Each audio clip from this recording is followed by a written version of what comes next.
Good morning, class 9 students. I welcome you all on this online platform provided by Jagriti Classes. We are doing chapter 8 of class 9, that is motion. So we are on our chapter 8 for class 9th. The chapter here which we'll be discussing is motion. We have already done some introductory topics of motion, that is speed, velocity, distance, displacement and acceleration. We have done these topics, and in the last class we were doing how to graphically represent equations of motion. We'll be doing now, but I have told you how to study the graph which you have been provided with. Okay? So now we have already started different kinds of graphs, and I told you when we discuss about graphs we are concerned with two things. The first one we find is the area of the graph or any curve which we are being provided, and the next one is the slope. The slope of the graph means its y-axis coordinate divided by x-axis. This y upon x gives you the slope of the graph, whereas to find the area you do x into y. X-axis multiplied by y-axis value gives you its area. This all we have done in the previous video. So now area can also be found out either by multiplying, or you can say the area is actually area between the graph and the x-axis. Okay, if you want to find the area of any graph, then what do you mean by area? Area is, let's suppose, this is the graph which you have.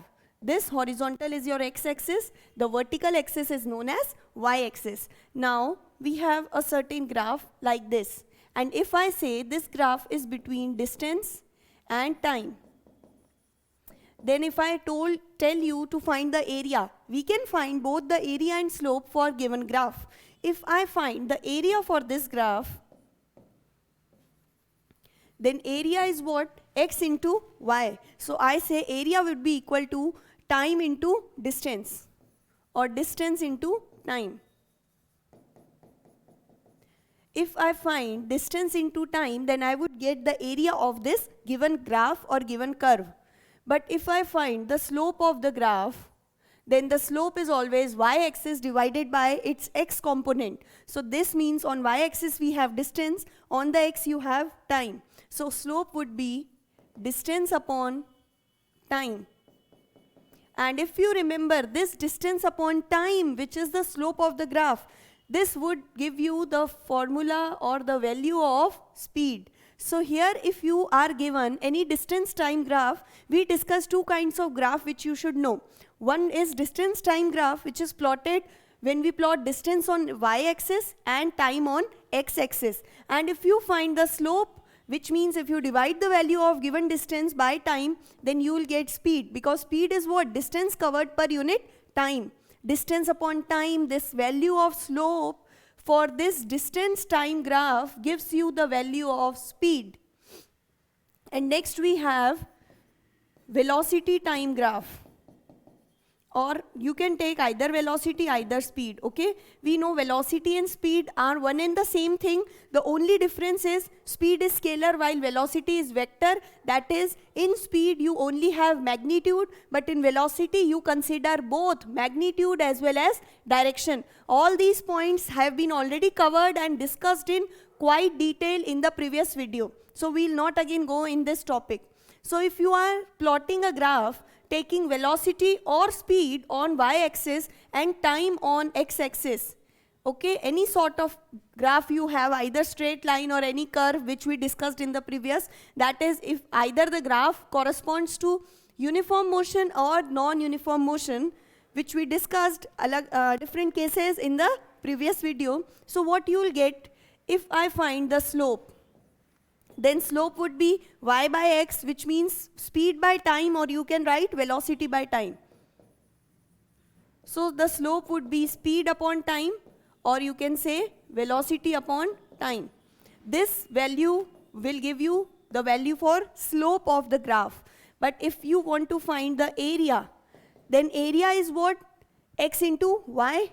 So we say time into speed or speed into time. And this value of speed into time gives you the value of what? This is equal to the distance covered by the object. How? Because you know the formula for speed is distance upon time.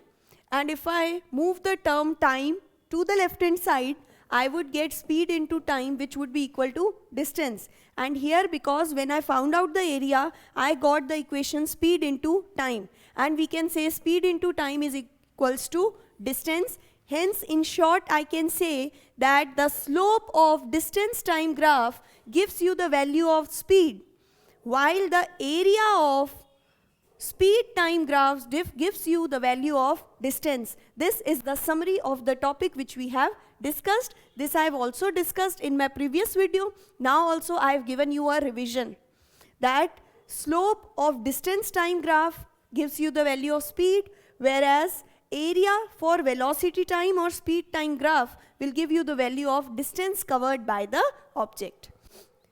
Now see, we have some questions, and okay, I'll tell you how you find the slope. For the slope, what you do is, you will have different values of time here, and then you have different values of distance. And accordingly, like for this distance, you will get certain coordinates, okay? Every point on the curve or on the line of the graph will have some value corresponding to the time and some value corresponding to the distance. This you all know how we plot a graph. We take different values of time, different values of distance, and then what we do, at the given time and at the given distance, you mark a point. Similarly, when you get many points, then you join these points and then you obtain a kind of graph, or you can say a straight line. It either can be a straight line or it may be any kind of curve. Okay? Any shape of graph you can get, whatever is there. That is, the position of points, whatever you will plot, accordingly if you join all your points, you would get a kind of graph which would be a straight line, or it can be any line, any curve. Now we are discussing how to find the slope actually from the values. Let's suppose this value is 2, 4, that is 2 is your x coordinate and 4 is your y coordinate here. Similarly, you have different values. This is 4 and 6. This means at this point the value of x coordinate time is 4. And the next one which I have written 6, this corresponds to the value of distance here. Okay? In similar manner, to find the slope, what you do is, you make a triangle sort of thing wherever you have your two adjacent points. I am considering these 2 points for finding the slope. Then what I do is, I find, let's suppose this is my point A, this is the point B. So what I'll do is, for B, I'll take the x coordinate and the y coordinate. Similarly for A also, I will take the x and y coordinate. Okay? Let's do it in a next slide. Let's suppose this is the graph what you have. And there are different points on the graph. These are the different points on the graph. And this graph is again between distance and time, and we are finding the slope. I'm just giving you an idea how do you actually calculate out the slope. Then let's suppose this is your point A, this is your point B. You can take any 2 adjacent points. There is no difficulty that only the last points or the first points are chosen. No. Any 2 points you can select. Then what you do is, find the corresponding values of x and y axis for these. Let's suppose the value at point A. This is point A and this one is point B. So we are supposing that value of point A, that is on x-axis, let it be 6 and this is 8.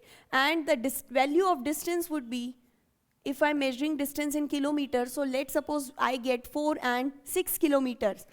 So now how to find the slope? You know, slope is what? Y-axis upon x-axis. Now we have two values on y-axis and two values on x-axis. This is your x-axis, so the first value would be x1 and this I can write it as x2. Similarly, this vertical is your y-axis, so the first value on y would be y1 and this can be denoted by y2. So the formula to find the slope here would be y2 minus y1 divided by x2 minus x1. And if you put the values here to find the slope mathematically, then slope would be y2 minus y1 is 6 minus 4. And here x2 minus x1 is 8 minus 6. So their difference is 2, and if you calculate, then slope comes out to be 1. So this is how you calculate the slope from given graph. Now see, if you need to find the area of any graph, what you do is, this is again your graph and you are required to find the area. You can take any kind of graph, either it may be speed time graph, velocity time graph, or distance displacement time, anything you have. And you are asked in the question, find the area of this curve. So how to find the area? Area is x into y. You multiply both the values. So for this, what you do is, you have many values of x and the corresponding values of y. You can multiply the numbers. This would be x1, this is x2, this is x3. Then you have y1, y2 and y3. So you will multiply x1 into y1 plus x2 into y2 plus x3 into y3, and then you will sum all the numbers, so you will get the area. This is one method, that is area would be x1 multiplied by y1, x2 multiplied by y2, x3 multiplied by y3, and so on. The number of values, whatever you have, whatever you are given in the question, you can take all the x values, all the y values, multiply the corresponding x and y, and then whatever answer here you are getting, you have to add up all the answers. So once you do this, then the final answer here, after adding all the product, all the multiplication, if you add the values, you will get a final answer, and this final answer would give you the area.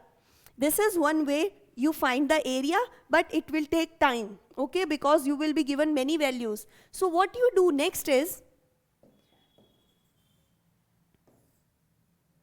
to find the area of this curve, I have also written that area is what? Area can be found that it is the area between the graph, whatever the line or curve you have, and between x-axis. So now let's move on again. This was the graph which you are provided in the question. Area is, what is the line here? This is the line of the graph. If I join this line to my x-axis, then the area between this line and x-axis, this complete area, okay, this forms a triangle. And if you, actually this does not form a triangle, it is a kind of trapezium if you see. This gives you a trapezium A, B, C, D. And then if you do not want to do much calculations, the more accurate way is, you can find the area of this shape. So how to find the area of this shape? This shape is somewhat like this. And such four-sided figure is known as trapezium. So here, to find the area of the graph, you can find area of trapezium. Okay, just apply the formula for area of trapezium. The formula here is half into sum of parallel sides multiplied by height. So in a trapezium, you have two parallel sides and two non-parallel sides. Look at the figure carefully. I'll name it again. This is ABCD. It is a trapezium, I told you. What is a trapezium? In which you have two parallel and two non-parallel sides. Which one are the parallel sides? This side AB is parallel to CD. Because if I extend AB and CD, they will never meet. So these are known as parallel. So I wrote these are the parallel sides. And which are the non-parallel sides? The side AD and BC. because if you extend them, then they will meet at certain point. So you can say in trapezium you have two parallel sides and two non-parallel sides. So now if you have to find the area, what is the formula? Half multiplied by sum of parallel sides. Your parallel sides are AB and CD. So you will do half multiplied by sum means adding, so AB plus AB and CD. So the parallel sides is AB plus CD here, and next you have height. Height, how can you find the height? These are the parallel sides, so the height would give you this value of BC, okay? So here height would be what? BC. Height is the perpendicular distance or the straight distance. For measuring the height, you always stand straight. So this straight line, this can't be the height. These are the parallel sides, so the remaining side BC would work as height here. And if I do all this calculation, I would get the area of this graph. So there are two ways. Once you can find the area by this method, or you can join your graph, the end point of your graph with the x-axis, and then whatever the shape you obtain, you find the area of this shape. This answer will be equal to the answer of area by which you get by this method. So now we'll be doing some questions for this graphical problem. This is NCERT question given at the back of the end of the chapter, which is exercises. The question says the speed time graph for a car is shown. Okay? In figure, this is your exercise question given at the end of the chapter. Question 8. You have to find, you are given a speed time graph as you can see in the figure. You have to find how far does the car A travel in the first 4 seconds. That is how far. How far here means what? It is written find how far does the car travel. How far मतलब car कितनी दूर गई है. And this means you have to find the distance. So this I hope is clear that in the A part we need to find the distance traveled by the car. So distance we have to find. The time we are given first 4 seconds. This means the given time is what? 4 seconds. And then you are said that shade the area on the graph that represents the distance traveled. Okay? That is, you have to find the value of distance and then you have to do shade the area also. So let's see how to find the distance. You know that because it is a speed time graph, we get a hint that we can use the formula for speed here. So the formula for speed is equal to distance traveled upon time taken. This is the speed. You have the value of speed, you can calculate from the graph. You are given the time. Then the formula for distance would be what? Distance is unknown quantity, so we keep the unknown quantity on one side of your equals to, and you have to shift the time to different side.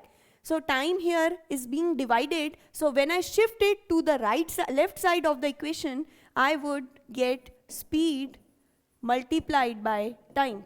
This is a very basic calculation, I hope you know this. So this would be the formula to find the distance. Now to find the distance you require speed and time. Time has been given 4 seconds. So can you find out from the graph that, see, this is the kind of graph which you have. Here you have the time to be 4 seconds.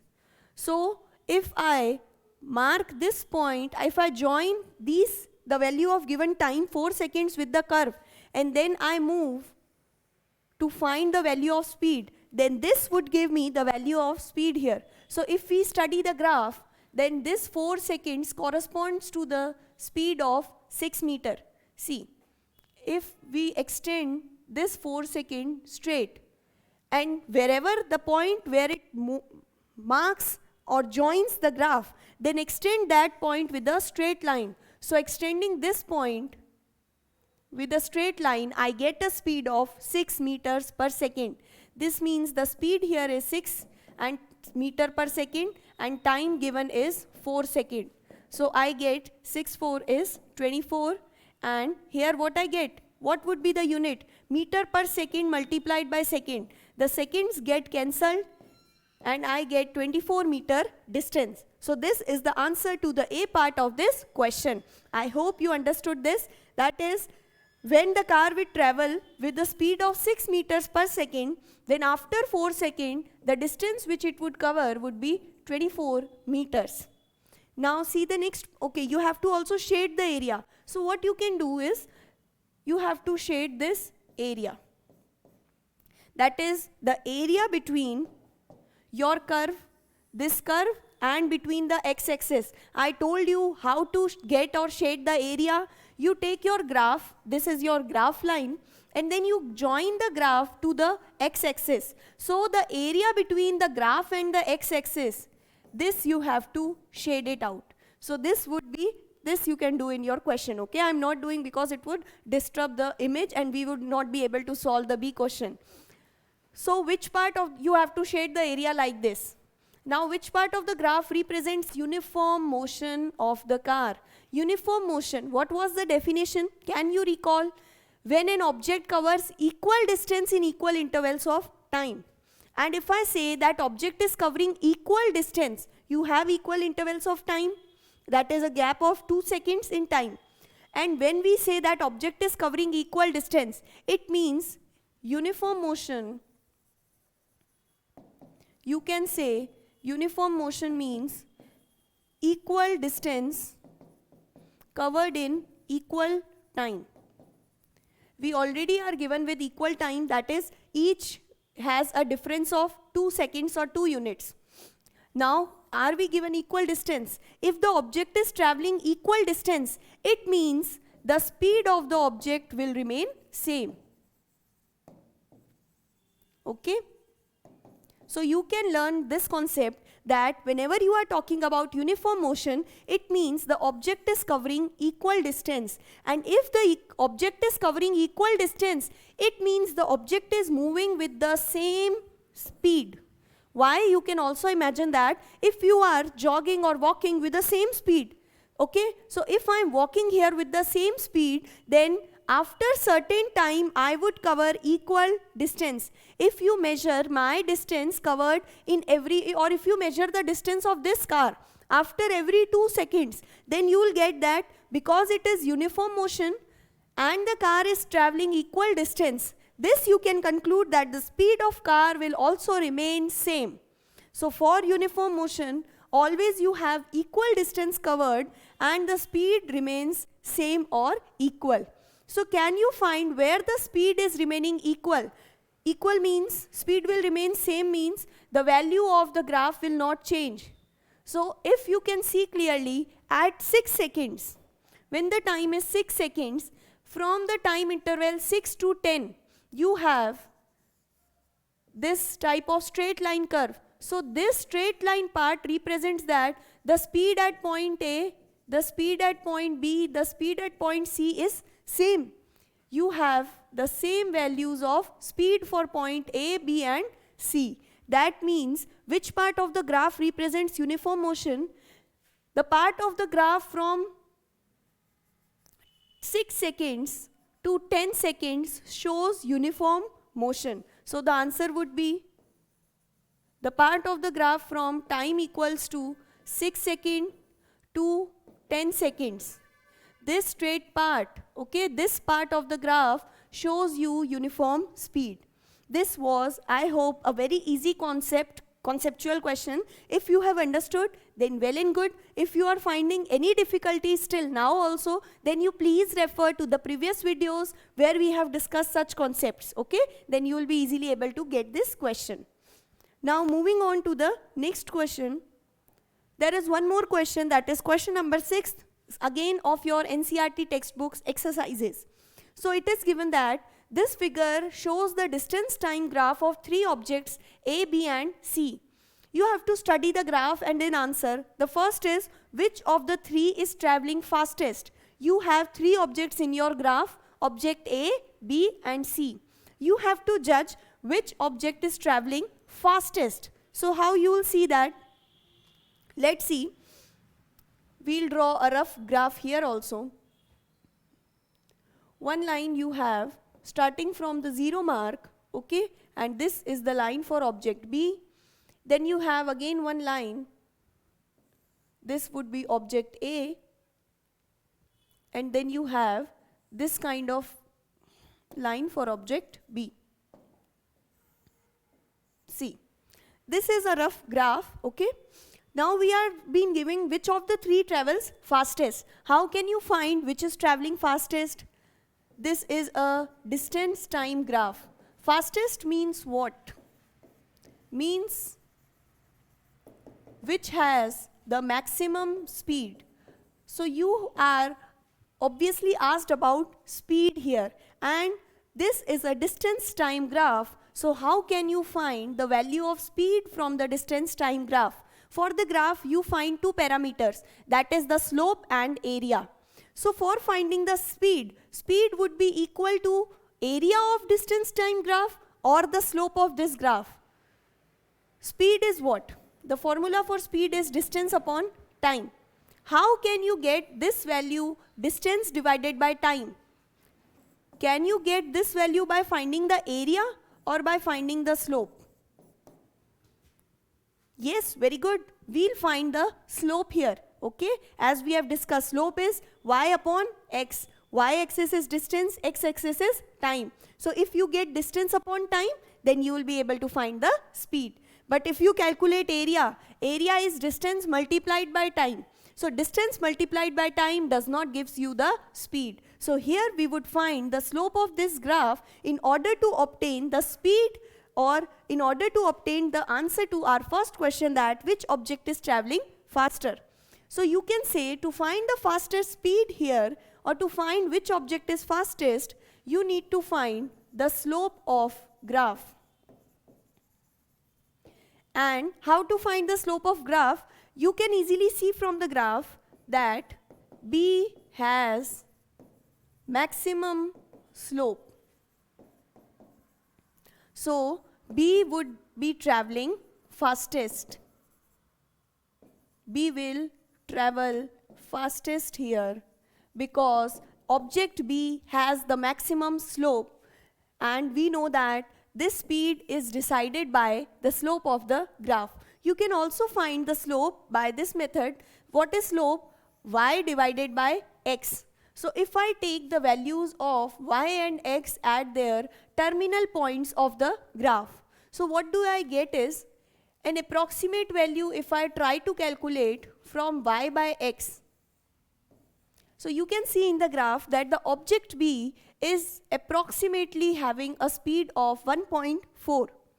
So we'll calculate the speed for all the objects A, B and C according to the slope, that is according to y coordinate divided by x coordinate. So the speed here would be distance upon time. So first we'll write the distance of all the objects and then we'll be seeing the time. So the distance traveled by object B is 1.4. Then you see, okay, the time we are doing. So the time required by object B, as we can find it from the graph, is 1.4. The time required by A, if you put this value of A at the x-axis, then the time is approximately 1.8. And for the object C, if you join the terminal point of object C from your graph, then we can calculate that it is approximately 1.7. Now, in the similar manner, you can find the distance of all the three objects A, B and C. So, to find the distance, you have to make straight lines towards y-axis because distance is corresponding to your vertical y-axis. So, if we try to find out the distance, then the distance of object B would be approximately 11 kilometers. Wherever, if you find the distance of your object C and A, then the distance of object C is slightly less than B. So you can assume it to be 10 kilometers. And then next, if you find the distance of A, then it is approximately 10.5 kilometers.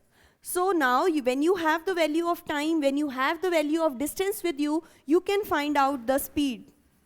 Speed would be distance divided by time. And when you calculate this speed for all the three objects A, B and C, then you will find that object B has the maximum speed. So this we can solve and say, and also we can find that because speed is corresponding to the slope of your graph or slope of the curve. And because we can see that B object has the maximum slope, so this object B would travel the fastest. Now the next question. It is given that are all three ever at the same point on the road? The answer to this question B is definitely no. These three objects are never on the same point on the road. Then what is the reason behind this? How can you say that they are never meeting at the same point? Because you have no position in the graph where all the three lines of object A, B and C intersect at a common point.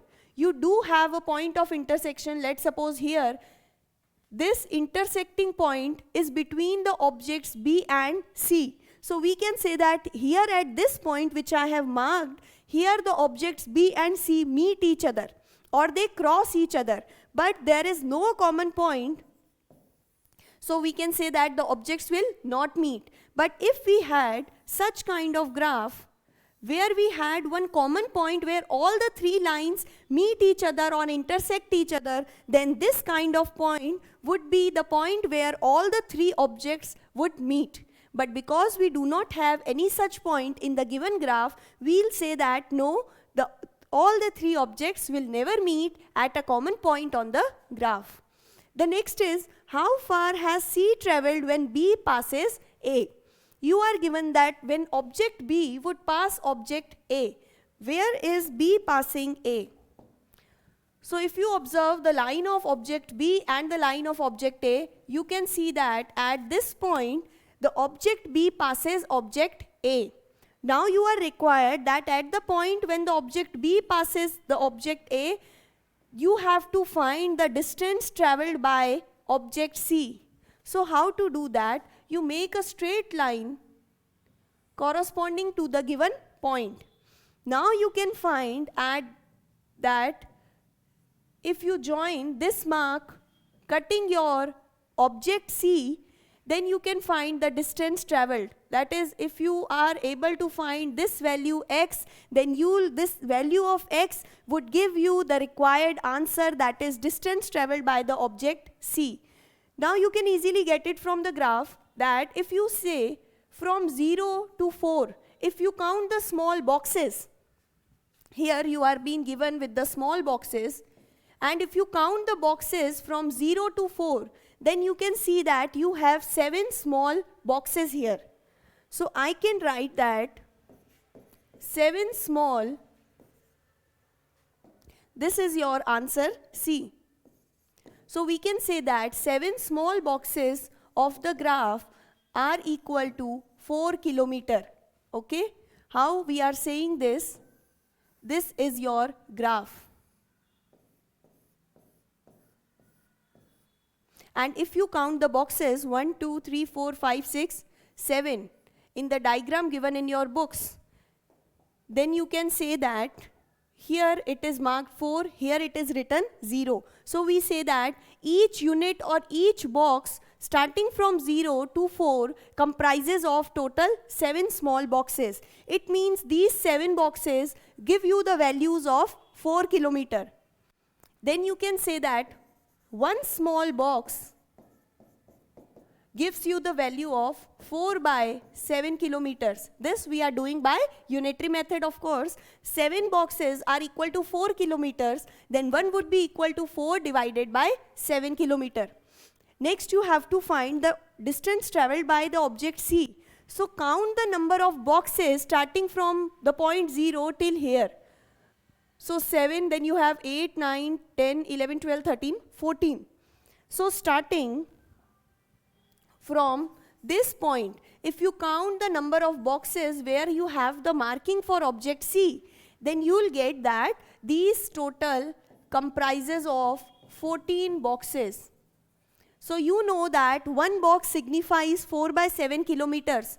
So 14 box, that is the distance traveled by the object C, will signify 4 by 7 into 14. and this if you calculate, you would get that the object C covers approximately a distance of 8 kilometers. Okay? And the last part of this question, that is, how far has B traveled by the time it passes C? So can you find the location in the given graph that when this object B passes the object C? If you observe the line of object B and line of object C, then you can easily get the point where object B is passing object C. This point which we marked earlier, this is the point where the object B passes the object C. And now it is written, how far has B traveled? So at this point, you have to find the distance of B. This would be found out similarly, which we did for the object C. So you count the number of boxes present between the given distance, that is the distance of B from 0, and multiply the number of boxes with this factor 4 by 7. Because the graph is same, so one small box is equals to 4 by 7 kilometers here. And if you count the number of boxes from 0 to the point B, and then you multiply that number by 4 by 7, then you would get the answer for your question D. So such type of questions are asked in exam about how to find from the graph the slope, area, speed, distance, velocity, everything. So it is very important topic. To find the area of the graph, what you do is you have two ways. Either you can do, now we are summarizing our class, that is, if you are given this type of graph and if you are required to find the area, this is x-axis, this is y-axis. So you can find the area of this graph by two methods. The first method is you multiply the x coordinate with the y coordinate. You will have many values of x as we discussed. So you multiply x1, y1, then multiply x2 with y2 and so on.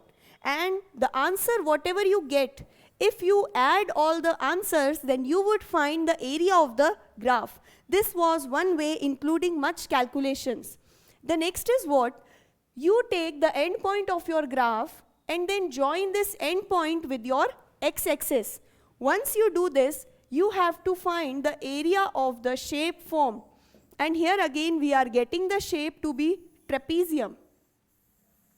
This means you have to find the area of this trapezium. That is, if I mark the trapezium ABCD, then if you find out the area of this trapezium ABCD, then you would get the area of graph. And formula to find area of trapezium is half into sum of parallel sides multiplied by height. So by this formula you can easily get the area of your curve. The next parameter which we find out from the graph is slope of graph. And how to find out the slope of graph? It is y coordinate, the value on y-axis divided by the value on x-axis. And yes, you will have many values, that is x1, x2, x3, and similarly y1, y2, y3. So you take any two values, and for finding the slope, the formula would be y2 minus y1 divided by the corresponding values of x, that is x2 minus x1. So similarly, you can find both the parameters from your graph, that is area of the graph and slope of your graph or curve. Now in the next class, we will be doing a very important topic, that is derivations of Newton's equation or laws of motion from graphical method. So today I will just be telling you that we have three equations of motion. And in the next we will be deriving these equations. The first one is V equals to U plus AT. The next one is S equals to UT plus half AT square. And the third equation is V square minus U square gives you 2AS. So these are the three equations of motion. The first one is known as velocity time relation. Okay, you should remember the three equations in their mathematical form, and you should also remember their name. So the first equation is called velocity time relation, or it is even known as first equation of motion. Similarly, the next two are called the second equation of motion, and this is known as the third equation of motion. And their names are, this is called distance-time relation, or it is also known as position-time relation. So these are the names given to the equations which you have. The second equation is called second equation of motion. This is the mathematical form, and these are its name. That is, it is called distance-time or position-time relation. The last equation is known as third equation of motion. It is named as velocity and distance relation, or you can say position velocity relation. So please learn these equations and their names, because you can be asked as a short question in exam, give the mathematical form for velocity time relation. So you should know what is velocity time relation. It is v equals to u plus at. Then the symbol v stands for final velocity, u stands for initial velocity, a is your acceleration, and t is time taken. And here one more term s, which is the distance. So these are the terms used in the equations. I hope this is clear. You have to learn the equations. In the next class, we will be deriving all the three equations. Then we have just one topic left of uniform circular motion after this, and then we'll practice some numericals simultaneously as we are doing in this chapter. So till then, thank you for joining the class. Stay home, stay safe.